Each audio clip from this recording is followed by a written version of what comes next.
Hi ಸ್ನೇಹಿತರೆ, ನಮಸ್ಕಾರ. RCB champion ಆದ್ಮೇಲೆ ನಮ್ಮ ಚಿನ್ನಸ್ವಾಮಿ ಸ್ಟೇಡಿಯಂ ಅಲ್ಲಿ ಏನೇನಾಯ್ತು ನಿಮ್ಗೆಲ್ಲ ಗೊತ್ತಿರುವಂತಹ ವಿಚಾರ.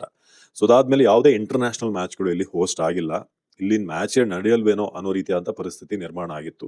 ಆದ್ರೆ ಯಾವಾಗ ವೆಂಕಟೇಶ್ ಪ್ರಸಾದ್ KSC ಅಧ್ಯಕ್ಷರಾದ್ರು, ಆ ಒಂದು ಆಸೆ ಚಿಗುರೋಕ್ ಶುರುವಾಯ್ತು. ಸೊ ಅದಾದ್ಮೇಲೆ ಈಗ ಗೌರ್ಮೆಂಟ್ ಕೂಡ ಮೊನ್ನೆ ಅಷ್ಟೇ ಭೇಟಿಯಾಗಿದ್ರು ಸಿದ್ದರಾಮಯ್ಯನವ್ರನ್ನ, DK ಶಿವಕುಮಾರ್ ಅವ್ರನ್ನ, ವೆಂಕಟೇಶ್ ಪ್ರಸಾದ್ ಅಂಡ್ ಟೀಮ್.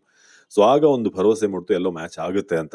ಆದ್ರೆ ಈಗ RCB ಫ್ಯಾನ್ಸ್ಗೆ ಒಂದು ಗುಡ್ ನ್ಯೂಸ್ ಅನ್ನ ಕೊಟ್ಟಿದೆ ನಮ್ಮ ರಾಜ್ಯ ಸರ್ಕಾರ. ನಿನ್ನೆ ಕ್ಯಾಬಿನೆಟ್ ಮೀಟಿಂಗ್ ಆದ್ಮೇಲೆ ಬೆಳಗಾವಿಯಲ್ಲಿ ಏನು ಅಂತಂದ್ರೆ ಮ್ಯಾಚ್ ನಡೆಸಬಹುದು ಅಂತ ಅವ್ರಿಗೆ ಗ್ರೀನ್ ಸಿಗ್ನಲ್ ಕೊಟ್ಟಿದ್ದಾರೆ.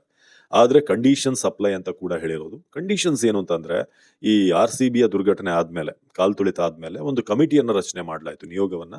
ಅದು ಡಿಕುನ್ ಅವರ ಒಂದು ನೇತೃತ್ವದಲ್ಲಿ ಒಂದು ರಿಪೋರ್ಟ್ ಅನ್ನ ರೆಡಿ ಮಾಡಿ, ಈ ಗ್ರೌಂಡ್ ನ ಫಿಟ್ನೆಸ್ ಹೇಗಿದೆ, ಇಲ್ಲಿ ಮ್ಯಾಚ್ ಆಡಿಸಬಹುದಾ, ಸೂಕ್ತ ಇದೆಯಾ, ಏನ್ ಸಮಸ್ಯೆ ಇದೆ, ಇಂಥ ಘಟನೆ ಆಗಿರೋದು ಯಾಕೆ, ಇದೆಲ್ಲದರ ಬಗ್ಗೆ ಡೀಟೇಲ್ ಆಗಿ ಡಿಕುನ್ ಅವರ ಟೀಮ್ ಒಂದು ಇನ್ವೆಸ್ಟಿಗೇಷನ್ ರೀತಿಯಾಗಿ ಮಾಡ್ತಾರೆ, ಮಾಹಿತಿ ಕಲೆ ಹಾಕ್ತಾರೆ, ಸರ್ಕಾರಕ್ಕೆ ಒಂದು ರಿಪೋರ್ಟ್ ಅನ್ನ ಕೊಡ್ತಾರೆ. ಆ ರಿಪೋರ್ಟ್ ನಲ್ಲಿ ಏನಿತ್ತು ಅಂತಂದ್ರೆ ಸೇಫ್ಟಿ ಕನ್ಸರ್ನ್ಸ್ ಇತ್ತು. ಅಂದ್ರೆ ಒಂದು ದೊಡ್ಡ ಮಾಸ್ ಗ್ಯಾದರಿಂಗಿಗೆ ಈ ಗ್ರೌಂಡ್ ಸೂಕ್ತ ಅಲ್ಲ. ಯಾಕಂದ್ರೆ ಪ್ರಾಪರ್ ಎಂಟ್ರಿ ಅಂಡ್ ಎಕ್ಸಿಟ್ ಗೇಟ್ಗಳು, ಜೊತೆಗೆ ಒಳಗೆ ಕ್ರೌಡ್ ಹೋಗುವಂತ ಸಂದರ್ಭದಲ್ಲಿ ಸಾಲಾಗಿ ಹೋಗೋದಕ್ಕೆ ವ್ಯವಸ್ಥೆ ಇಲ್ಲ, ಏಕಾಏಕಿ ನುಗ್ಗೋ ರೀತಿಯಾಗಿತ್ತು. ಜೊತೆಗೆ ಇಂಟರ್ನ್ಯಾಷನಲ್ ಸ್ಟ್ಯಾಂಡರ್ಡ್ಸ್ಗೆ ಇಲ್ಲಿ ಸೇಫ್ಟಿ ಮೆಷರ್ಸ್ ಗಳನ್ನ ತಗೊಳ್ಬೇಕು. ಎಮರ್ಜೆನ್ಸಿ ಸಂದರ್ಭದಲ್ಲಿ ಏನ್ ಮಾಡಬೇಕು, ಯಾಕಂದ್ರೆ ಸಿಟಿಯ ಮಧ್ಯೆ ಇರುವಂತ ಗ್ರೌಂಡ್ ಆಗಿರೋದ್ರಿಂದ ಸುತ್ತಮುತ್ತ ಮೇನ್ ರೋಡ್ಗಳಿವೆ. ಹಾಗಾಗಿ ಪ್ರಾಪರ್ ಆಗಿ ವ್ಯವಸ್ಥೆ ಮಾಡೋಕೆ ಇಲ್ಲಿ ಸಾಧ್ಯ ಇಲ್ಲ ಅಂತ.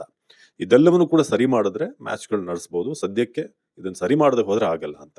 ಸೊ ಈ ರಿಪೋರ್ಟ್ ಅನ್ನ ನೋಡಿರುವಂತಹ ಸರ್ಕಾರ ಇದೀಗ ಆ ಒಂದು ಕಂಡೀಷನ್ಸ್ ಅನ್ನ ಫಾಲೋ ಮಾಡಿದ್ರೆ, ಇಂಟರ್ನ್ಯಾಷನಲ್ ಲೆವೆಲ್ ಆಫ್ ಸೇಫ್ಟಿಯನ್ನ ಅಲ್ಲಿ ಕೊಟ್ರೆ ಮ್ಯಾಚ್ ನಡೆಸಬಹುದು ಅಂತ ಈಗ ಗ್ರೀನ್ ಸಿಗ್ನಲ್ ಕೊಟ್ಟಿದ್ದಾರೆ. ಸೊ ಹಾಗಾಗಿ ವೆಂಕಿ ಅವರು ಬಂದ ಮೇಲೆ ಒಂದು ಬದಲಾವಣೆಯನ್ನು ನಾವು ನೋಡ್ತಾ ಇದೀವಿ. ಈ ಕಂಡೀಷನ್ಸ್ ಅನ್ನು ಹೇಗೆ ಫಾಲೋ ಮಾಡಿ ಮ್ಯಾಚ್ಗಳನ್ನ ನಡೆಸ್ತಾರೆ ಅದ್ರ ಮೇಲೆ ಡಿಪೆಂಡ್ ಆಗಿದೆ. ಈಗ ಚೆಂಡು ಗೃಹ ಸಚಿವರ ಅಂಗಳದಲ್ಲಿದೆ. ಗೃಹ ಸಚಿವರು ಎಲ್ಲಾ ಫಾಲೋ ಮಾಡಿ ನೀವು ಮ್ಯಾಚ್ ಅನ್ನು ಆಡಿಸ್ತೀರಾ ಅಂತಂದ್ರೆ ಅವಕಾಶ ಕೊಡ್ತಾರೆ. ಸೊ ಹಾಗಾಗಿ IPL ನಾವು ನಿರೀಕ್ಷೆ ಮಾಡಬಹುದು ಮಾರ್ಚ್ ಅಲ್ಲಿ ಇರೋದ್ರಿಂದ. ಬಟ್ T20 ವರ್ಲ್ಡ್ ಕಪ್ ಈಗಾಗಲೇ ಫಿಕ್ಸ್ ಆಗಿದೆ, ಅದನ್ನ ಚೇಂಜ್ ಮಾಡಲ್ಲ ಅನ್ಕೋತೀನಿ. ಯಾಕಂದ್ರೆ ಅಷ್ಟು ಟೈಮ್ ಕೂಡ ಬೇಕು. ಸೊ IPL ಟೈಮ್ ಅಲ್ಲಿ ಒಂದು ಅಲ್ಲಿ ಮ್ಯಾಚ್ ಆಗೋ ಚಾನ್ಸಸ್ ಇದೆ. ಸೊ ನಿಮ್ಗೇನ್ ಅನ್ಸುತ್ತೆ ಈ ಬಗ್ಗೆ ದಯವಿಟ್ಟು ಕಮೆಂಟ್ ಮಾಡಿ ತಿಳಿಸಿ. ನಮಸ್ಕಾರ.